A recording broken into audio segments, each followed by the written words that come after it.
Aloisi for us, John. Here's Aloisi for a place in the World Cup. For us.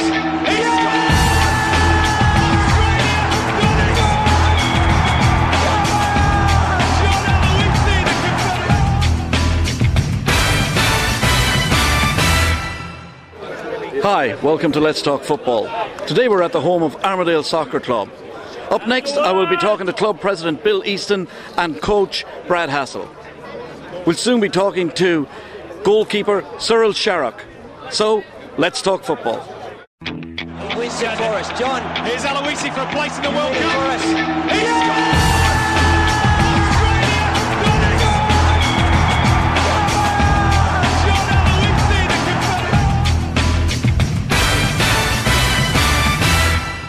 Welcome back. I have with me Brad Hassel, coach of the Armadale Soccer Club. Brad, looking forward to the game today? Yeah, very much so. We've sort of been together since January, and all you want from that time is just to get the season up and going. And so it's here now, and we're just hoping to get off to a good start. This is your first attempt at coaching in the Premier of the State West. What did you find last year's coaching like? Good, yeah. That was my first senior appointment, and just thoroughly enjoyed it. And when I was looking for a club, I actually rang Armadale first. But obviously, they had a coach. But I'm just happy that I've got a second chance to have a go. And have you found a big change in the standard between the First Division and the Premier? Not really a big standard difference, but it sort of seems to go in stages. You get your really good teams like Perth and Floreat and that, and then there's a few more down from there, and then there's the bottom teams and that. Same in the First Division, you get your top teams, your middle and your bottom. So, but it's good. The squad I've got is definitely better than what was in the First Division last season. So I'm happy to be working with some better players. And who would you find as your standout players this year? I know it's a bit hard for asking a coach that question, but who would you pick as your mainstays? Yep. We'll go from the back. We've got Cyril Sharrock in goals, who is an outstanding keeper. He's being chased by a couple of clubs, so we're just happy that he's stayed on. We've picked up Andy Boyer. He played for almost a decade at Sorrento there. In the midfield, ex-Glory player Gary Farrier. We're just delighted to have him on board. There's a couple of young boys, Marlon Ramirez, who's going to have a good season, midfielder, and another defender, Matt Benyon, who's been at the club for a while now, but just probably doesn't get the recognition he deserves because he's a fantastic player. And what are your hopes for this season? Where do you hope to finish? I'd realistically somewhere in the middle. I'd be happy with that for the first season.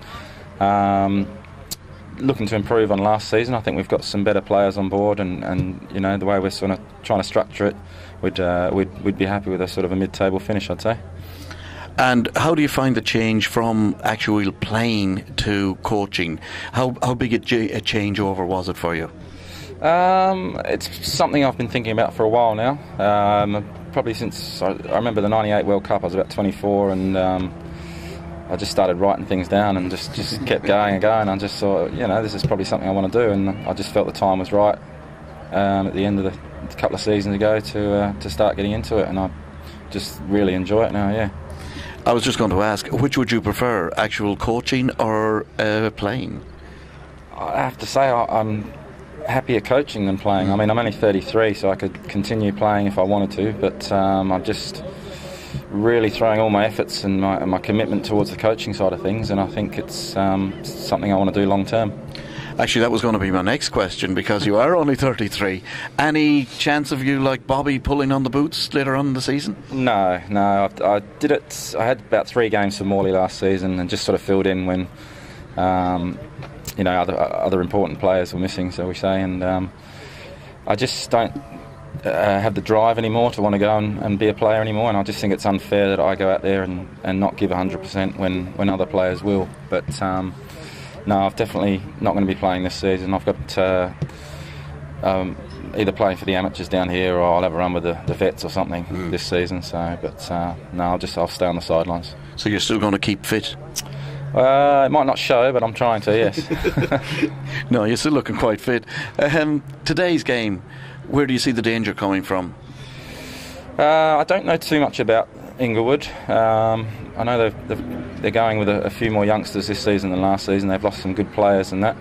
Obviously, the big danger will be Despotovsky. I sort of rate him as one of the best players I've played with, and even the game I saw Inglewood in the night series, and he was still running the show, and he doesn't have to do the same work as what he used to do, but he's just his movement off the ball and his ability to think ahead is what made him such a special player, and you just don't lose that. So, were you happy with your night series form? And I know there was a bit of problems with unregistered players and that. So how did that affect the morale down here?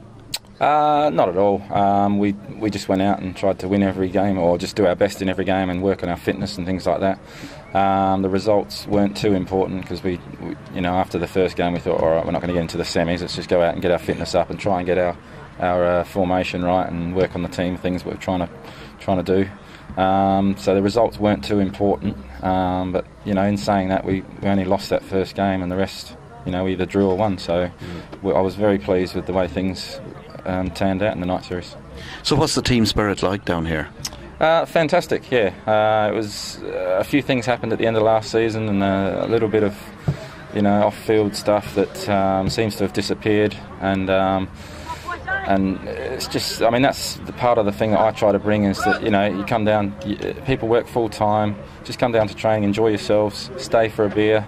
And if you've got your camp right and everyone's enjoying it, then you're halfway there, So.